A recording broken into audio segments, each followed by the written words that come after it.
and welcome back to Young and Gifted. You are here with DESU Radio. My name is Anaya Balkcom. And I'm Ranyah Foster. And we are your co-hosts for today. And today we will be interviewing Ranyah Bullock. Hey, clap it up for her, everybody. We are so excited for this interview. So without further ado, let's get straight into the questions. Yes. Very, very excited to ask you these questions. We're here at Delaware State University, and you're obviously a student here. Are you in your junior year or your senior year? Junior year. Junior year. You got one more year you have left to go, and you've been a student for quite some time. Yeah. So this first question is dedicated to your desire to help people get money for their education themselves. Yes. As a student yourself, that's like very interesting to me because usually we're fighting for money and we're fighting for scholarships, but instead, as a student yourself, you're taking it upon yourself to help people get scholarships. So at what point in your life, at what point in your student career did you decide that you wanted to help others pursue higher education? Did I decide I wanted to help others pursue higher education? I would say, I'm the oldest girl of 8. Wow. And I'm the first one to go to college. I'm the first one to move out the house. I'm the first one to do a lot of different things. So it really started at home. I'm very big on making sure my siblings, you did your FAFSA, you got scholarships, where do you want to go? Just having those conversations that I didn't get because my parents didn't go to college. So everything that I knew about college or I had to figure it out on my own and join extracurricular activities in high school to know how the college world works, right? So, that's where the foundation of helping people try to get to higher education or just know more about higher education is through my siblings because I want to see them succeed. I'm here at Delaware State. Never thought I'd be at Delaware State, number one. Right? I'm 10 hours away from home. Like, this is a major thing in my family. So I've rocked the stage. I've grown as an individual being here. It got its ups and downs. Mm-hmm. Definitely. Absolutely. Okay. We already know. But overall, just the whole idea of going to school, it transforms people tremendously to me, especially if you have no other way of finding a career after you graduate high school. Because it's like, unless your parents is a trade or you're getting into plumbing, like what you want to do, go to college. Right. And not only is we going to go to college, we're going to figure out how we're going to pay for it without taking out major loans. Right. So, yeah. I completely agree because, especially on that major loan part, because, having access to higher education, higher learning is always a blessing, that's always amazing. And then also, but it also comes with how am I going to pay for it? Well, if I do this, is that going to, trying to make ends meet. So to be able to really live in that blessing without having to worry about that is absolutely amazing. Yeah. So I wanted to know, how has, inspiring others, because I feel like that's what you do on all your platforms, whether it's on, social media or in person, the platforms that you have. So how has inspiring others inspired you? This is very good. So it inspires me to keep going because honestly, I'm just telling my story. Like, I'm not trying to necessarily inspire or motivate is the objective, but I'm just doing it in the most authentic way possible. So being able to host an event on campus, I hosted a scholarship event, and I had over 100 people show up. Crazy. Yes. And we promoted it that same day. It was 7 hours of promotion. We had 100 people like that. Yes. Because people are in need of learning how to get these scholarships. And after that event, I told my story about how I started my scholarship journey, how did I, what things, tips and tricks that I learned, and I'm just spreading those resources. And to have the people stay after the event once it's over and come and talk to me, I had a line. Like, you don't understand. Like, I went through the same thing. Like, can I get your number? Can you be my mentor? Like, I just had so many people come up to me and just talk to me about their story, what they got going on. And I'm over here like, this is real. Everybody's going through the same stuff. Just nobody's talking about it. Absolutely. So that right there, that one-on-one connection is what inspires me the most. Because I know that I'm connecting with somebody. Mm-hmm. We have the same story. We have the same trying to get somewhere in life. Mm-hmm. So that just makes me want to keep going, makes me want to keep hosting these events. And overall, it made me do a whole career shift, a career change. Wow. Right? Yeah. Because originally I wanted to go into broadcasting, journalism, news anchoring. But that's no more, honey. Okay. That's done. With reasons as to why, but a big reason is because I want to go into community impact, which is social responsibility. So basically like corporations. So you have like a Wendy's, you have a McDonald's, any major corporation you could think of, they have a department dedicated to helping the communities they sell in, they do business in. So McDonald's may have a scholarship program for HBCU students. There's a department at McDonald's making sure that goes through. Like, I want to work in those departments within corporations and really impact people on a different level, because when we talk about corporations, we talk about major bucks, major money. Yeah. And that's how you can get, those resources to people who need it, is people who work in those departments. Absolutely. Yeah. I love that. Yes. I really, really love that. And next level education, like, this is your baby, and it's obviously growing. Like, you have people gravitating towards you and towards your passion, and I love that for you. So I just want to know what the future, well, you kind of just explained it, the future, what it looks like. What do you plan, how do you plan on evolving next level education for, your future, and when you leave college, and how do you plan on making it bigger and expanding it? Yeah. So next level execution. Excuse me. No, you good. Execution. Yeah. Excuse me. No, you good. It looks like education, so I don't even blame you. But next level execution was a page that I did not know I was going to create. It's an Instagram page that I turned into a brand/business for the professional development things that I do on campus and outside of campus. Originally, I was in student leadership last year, so I ran for Miss Sophomore. That was my Miss Sophomore page where I posted those things, but I just kind of rebranded because I'm on my own. I'm doing what I want to do. And I just decided to, have that, almost make a business model out of that, because I was able to sell some of my scholarship resources as I went on my scholarship journey. So just continue to, I don't know where that's going to go. I just know that it's a brand dedicated to helping students get to the next level. So maybe when I get in my career, the next thing I'm going to do is help people get into corporate world. I think it's just following me along with my journey. Because like I said, it started as Miss Sophomore. Now it's next level execution, brand/business. It may be, how to get into the corporate world. Like, what's that boy name on TikTok? Not DeAndre. The one who helped people. There's a lot of people who help people. Wait, TikTok. I haven't got my TikTok back. I actually do not have it. When he left, I deleted it, and I have it. So I have not had it yet. DeAndre, I think it's Corporate Baddie. If you look it up, y'all will see. But he helps people, black people, figure out how to get into the corporate world, how to play the corporate game. Right. So we'll see where next level execution goes. But for right now, we're just helping the kids, helping us get to the next level. Amen. And let me explain why it's next level execution, right? Yeah. Because I was trying to figure out, what am I going to rename this Instagram to be? Like, Miss Sophomore DSU, okay, that's done. Right.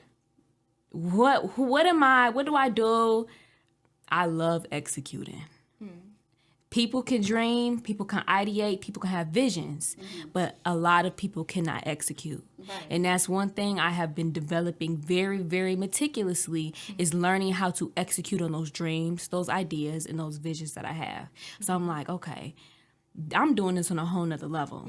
So I'm like, I want to help people do it on a whole nother level. Next level execution. And can I say one thing? I love how you're so specific and detailed about your goals. Like, yeah. Even though you're saying, like, we don't know what's going to happen in the future, but right now I know my passion, and so I know what I want to do. And when the doors open, they're going to open, and they're going to mirror exactly what I love to do and my passions. And I love that you're so detailed about what you want. You can see it. Yeah. And everything that you have going on represents who you are on the inside, and it is rooted from something long ago, and I love that for you. I really do. I see that's really genuine passion. Yeah, I really do. For sure. I agree. And even going back to execution, because I feel like that's one thing that you do it better than anybody that I know. You're always executing your plans, and how you talked about how you started from Miss Sophomore. So I know that that's where you started your page, but I remember you from when I met you freshman year, and I came across your hair business, because I ran into somebody and their hair looked on point, and I kept seeing the same person, and I was like, I need to ask. I said, I can't walk around here with my head like this no more.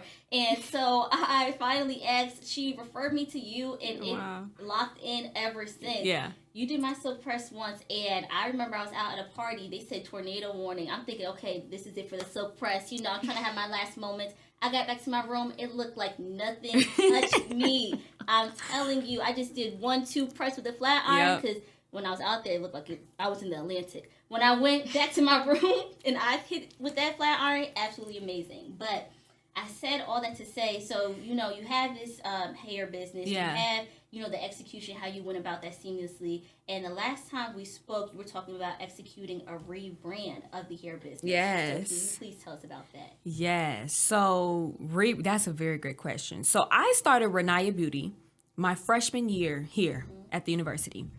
And I'm like, look, I come from my mom has been a hairstylist my entire life. Right. I grew up as a shop baby. Right. So I'm like, look, I need to come in here and I just need to start doing hair because that's going to be my side hustle. That's how I'm going to make my money. Mm-hmm. So I'm just like, I have no content. I have no proof that I know how to do hair.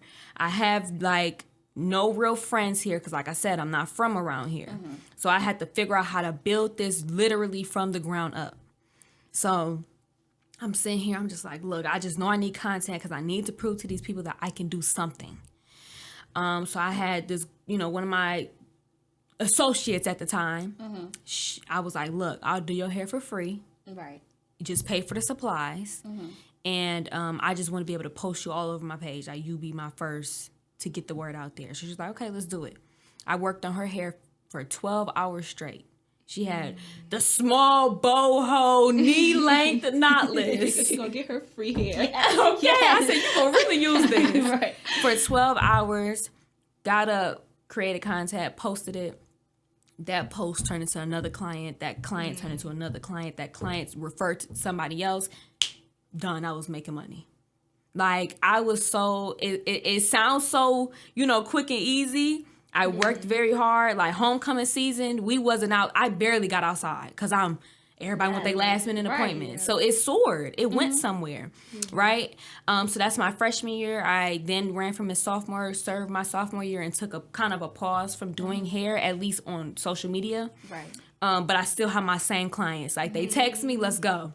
Mm-hmm. We just wasn't online, so we was still getting money, okay? But we wasn't promoting like we was getting money because it was too much to navigate. It's a lot of responsibility. Yes. So did that my sophomore year, and then I'm coming back junior year. I'm like, I want to get back into Ranyah. Mm-hmm. I done served the campus. I feel like I've led. I have developed my skills. I have given. Mm-hmm. Can we pour back into what I want to do, what I'm passionate about?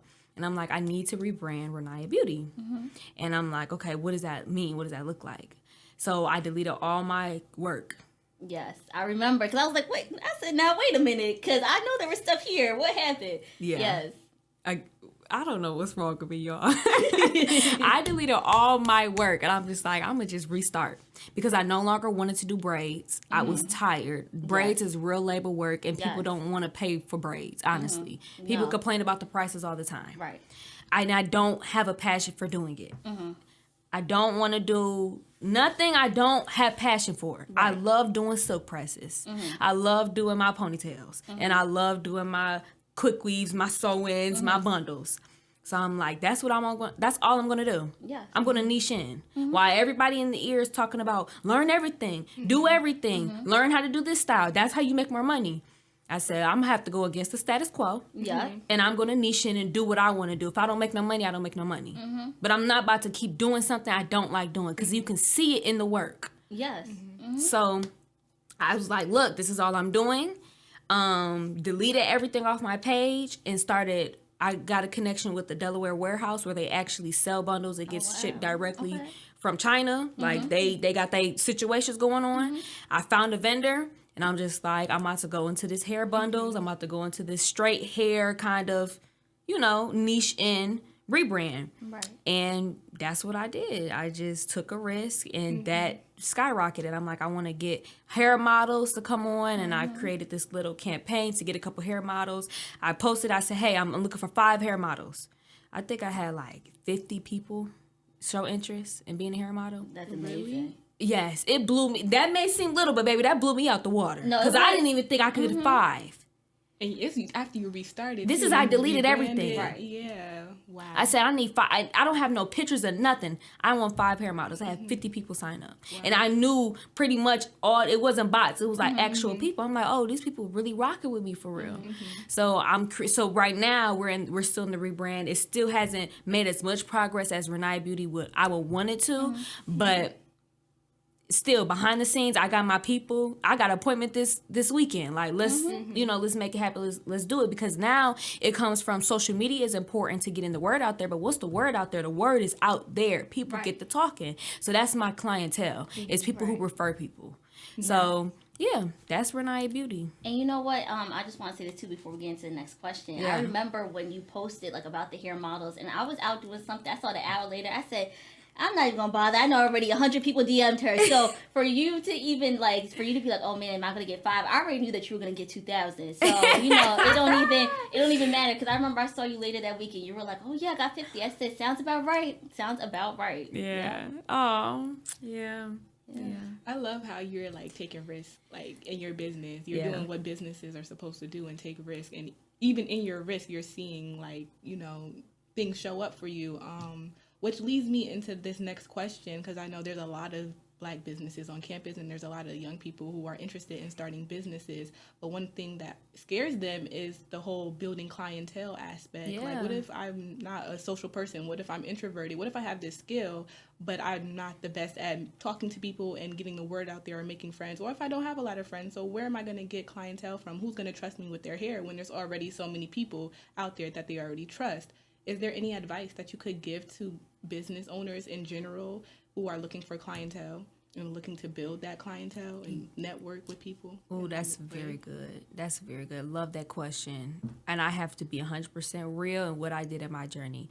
And I feel like this can apply to all businesses. But again, I'm a lot more biased to hair businesses, nail businesses, stuff like that you have to build a clientele for. You need one person as your support. One person. They don't have to be like, your manager for your business. They don't have to contribute to the business necessarily, but find one person who's like, you can talk to me like, look, this is where I'm at. And every time you talk to them, they're pushing you to go forward. If you could find that one person, that's all you need, because that's going to give you your support when you're down. That's going to give you your confidence. That's going to give you somebody who's going to push you to get to the next level, because it's going to be a lot of stuff in the back of your head, like, I'm not good enough. I don't have the content. I don't have the clientele. I don't have this. I don't have that. But that one person who's going to support you, who's willing to be that first client, who's willing to be that first buyer, who's willing to help you set up the table in MLK and be like, hey, this is what I'm doing, win, lose, or maybe, who going to buy it or not, I'm here. That's what you need. One person. One person. I love that advice. And stick to them, and that one person will turn into 2, 4, 6. It's gonna quadruple, because another big thing is when you're starting these businesses, it's the people who's closest to you may not even be the person who's encouraging you to keep going. They may be like, girl, if you don't get this little shirt out my way, I'm sick of hearing about it. Right. Cool. Right. That's all right. Go find somebody else, because more likely people you don't know will support you quicker than the people you do know. That's just the reality of the situation. And instead of sitting here being mad because people around you is not supporting you, go find somebody who will. But you got to have your support, that one person, and you got to have an energy about you that's a win, lose, or maybe type energy. Even if you're not confident in what you can do, just be like one step forward, one step forward, one step forward. And you can get to where you got to get to, slowly but surely. When? I love that. And because that's so true, because a lot of times we get caught up in the whole like, oh, well, my closest friends. And even, you hear it in the rap songs all the time when they be like, yeah, my teacher told me I wasn't going to make it. Look at me now, you be hearing it all the time, but it's the truth, because the people that are closest to you, because they already know where you came from, they can't see where you're going, because they're so blocked by the I know where you came from. But the thing is that you don't have to know where I'm going. I don't even have to know where I'm going. As long as God knows where I'm going, that's all that matters. So I completely agree with you. As long as you have one person, doesn't matter who it is. It could be somebody that's across the world that's cheering you on social media. Yes, as long as you have that one little voice in your head telling you keep doing it, even if that voice is yourself, that's what matters. So I completely agree. And, I just see so much momentum for you in whatever lane that you choose to pursue further. But in terms of your, hair business, what do you see for its future? Yeah, that's very good. I did want to start selling bundles. Okay. But just thinking about it, I'm like, and going through tests and trials, I don't know if that's going to be my next path. And the reason I wanted to start selling bundles is because when you're in the hair business, it's a service. Right. So you do that hair, you get paid for that hair. Right. When you start adding things like selling bundles, you now are making money without having to do a head. Right. So now we can do hair, we can make money, but we can also make money by selling stuff. So that's the whole model of why I want to kind of add something to that, but it doesn't necessarily have to be bundles that I sell. I could sell digital products, teaching people. I could sell videos of me teaching people how to do hair. Like there's a whole bunch of ways I can advance my hair business, and that's what I want to do. Like I want to sit down and really just focus in and narrow in on that, is making money without me having to be behind the chair all the time. Because that's how we get to the next level. We can only make so much a week doing every head. Right. Exactly. But when you start adding those digital products, you start adding those bundles, you start adding those, Ranyah Beauty merch. Right. Different cash flows. Different cash flows. Now we have went from just a hair business to we touch all areas within it. So that's kind of like where my vision is at with that. Okay, I like that. I like Yeah. that. Okay, and it is definitely, like, you definitely explained the financial part of your goals really well, that compounding, that making sure you have different assets and not just settling for one thing, because I see that a lot. I see a lot of people who settle for one thing because they're comfortable. Okay, I get this amount, I'm comfortable with this. But they don't think further. They don't think, how can I make more money? How can I make money in my sleep? How can I do this without having to overwork myself and overwhelm myself? And especially as a college student, it's very important to find ways to make that money without having to occupy all your time and take your time away from doing your work and things like that. So my next question for you is, what advice would you give for people who want to organize their time better, who have an idea about businesses, or already are in a business or have a business and they don't have, that time management that they want to have? So what advice would you give them to help them better organize their time and, get that time management down pat? For sure. Time management is a very big thing. And we all as college students are very busy people, for real. Like I run a schedule tight, but it took me 3 years to get here to be able to run my schedule how I run my schedule. What I had to do to fix my time management is routine and discipline, right? Very simple concepts that everybody knows. Right. This is nothing profound. It is nothing new. Right. It's just people do not do it. Right. Like that's the difference between and is that you do it. Win, lose, or maybe, whether you want to or not, like you do it. So I'm an RA. I work in career services. I am I'm doing other extracurricular things. I was a part of DSU TV for a very long time as a team lead. I, have my hair business. I have my Next Level Execution brand. I'm an older sibling, so I'm dealing with what they got. I got a lot of things running all the time. And what helped me is really just building a routine. My day starts every day at 9 a.m. It's really not, to me, I mean, it can be earlier. Right. To me, that's cool. Better than me. 9 a.m. every single day. I'm either at that desk because I'm an RA or I'm at career services. Okay. And then everything is after another. I have desk for 3 hours. I go to class for 4 hours. I go to work for another 2 hours. I have my blank space in the middle of the day where I just get all my work done because I don't leave no gaps to just lollygag. My gap is one big gap so I can do deep thinking, deep work, whatever for those 2-3 hours, right? So yeah, you gotta get that routine down and you gotta have the discipline. So I may not be as disciplined as other people, but because I know I have a job I gotta get to, it helps me get up. Right. And that just helps my day better. Like, get up, especially because I really want to be somebody and I really want to do something in my life. Yes. And I'm sick of sitting here mad at myself because I didn't do something, procrastinated for something, knowing I could have got it done. Like we all deal with this. Yes. But I'm just trying to find ways to mitigate that. And time management and again, routine and having the discipline really helped me.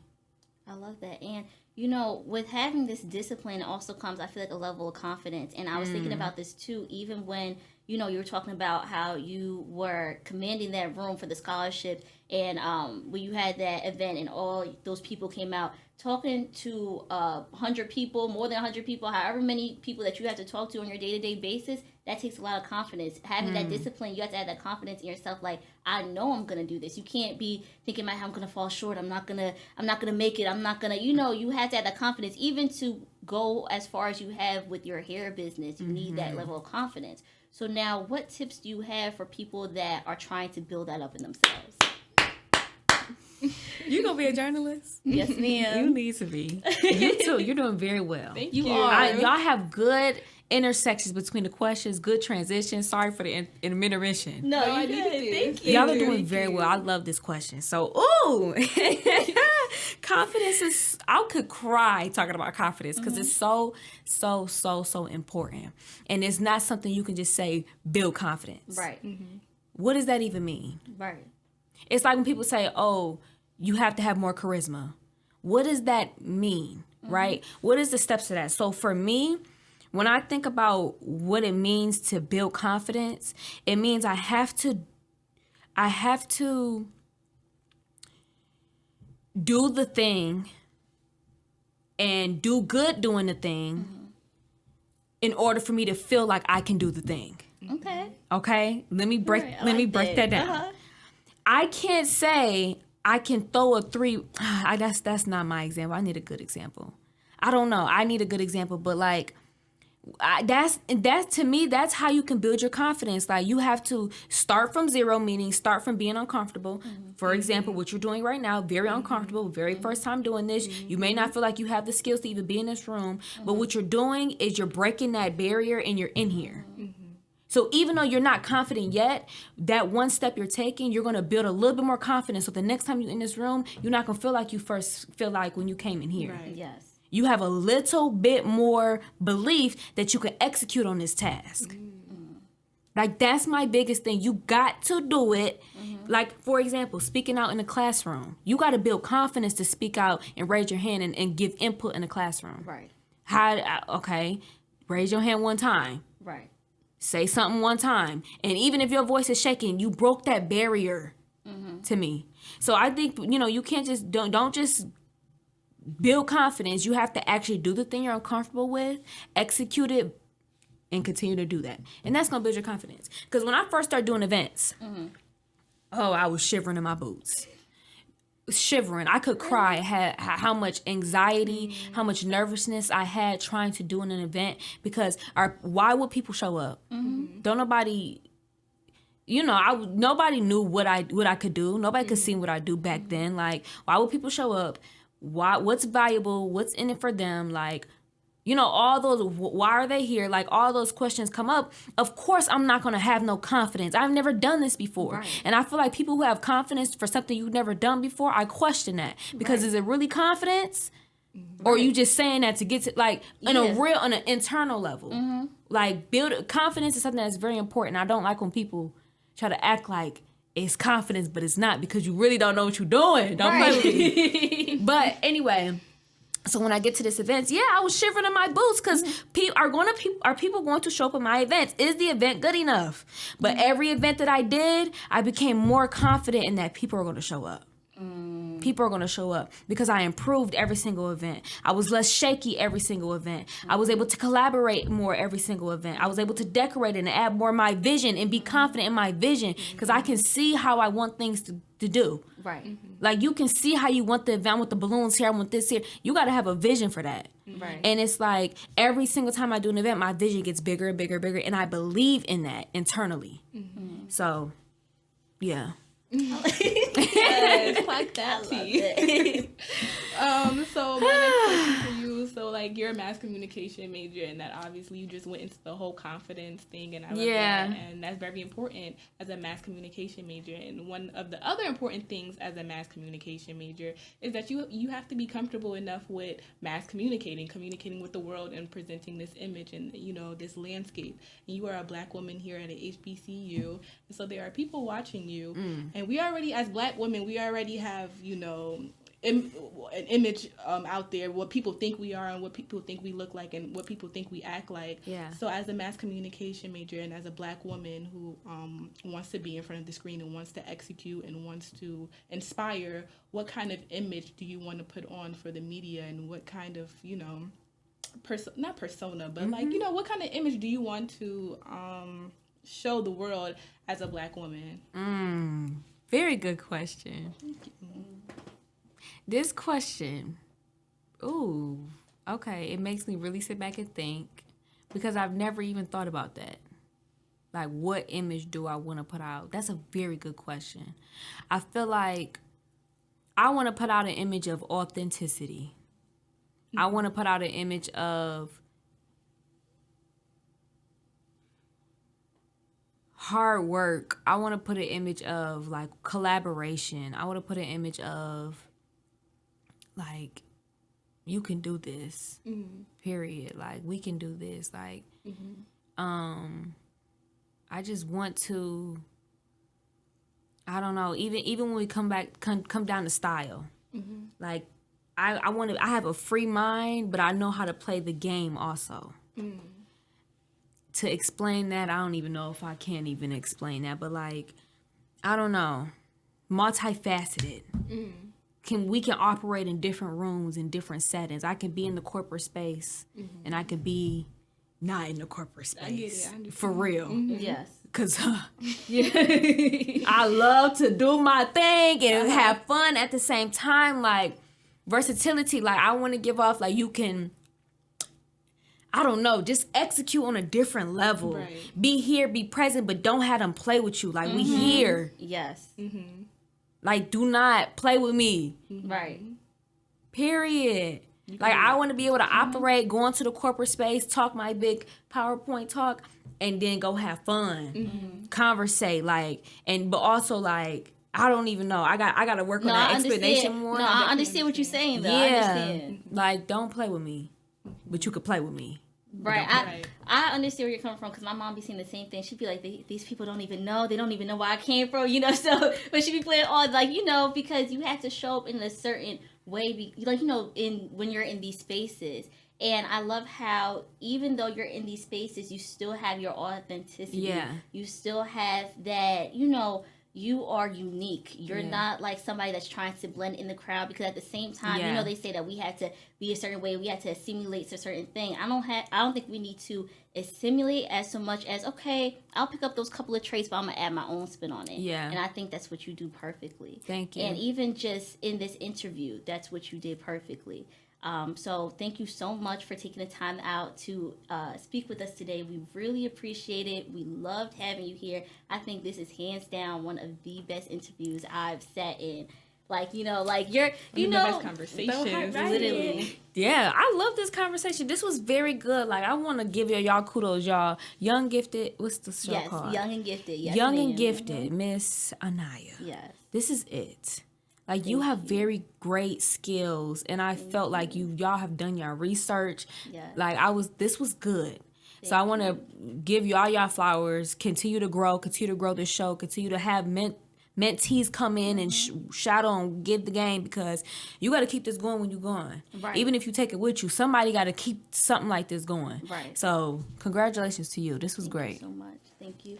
Is there anything you would like to add, Ranyah, before we say goodbye to our viewers? Honestly, both of you guys are very inspiring. Like, come into college, you look for that mentorship, you look for that inspiration, because when you're there, you wanna see, I want to see y'all and myself, kind of, like, because you guys have so many good attributes and so many good characteristics, and it's inspiring, and y'all are definitely God-given leaders to this earth. Thank you. It's definitely like an honor to be in these spaces and have these conversations with you guys, because this is something I will take with me every single day, definitely.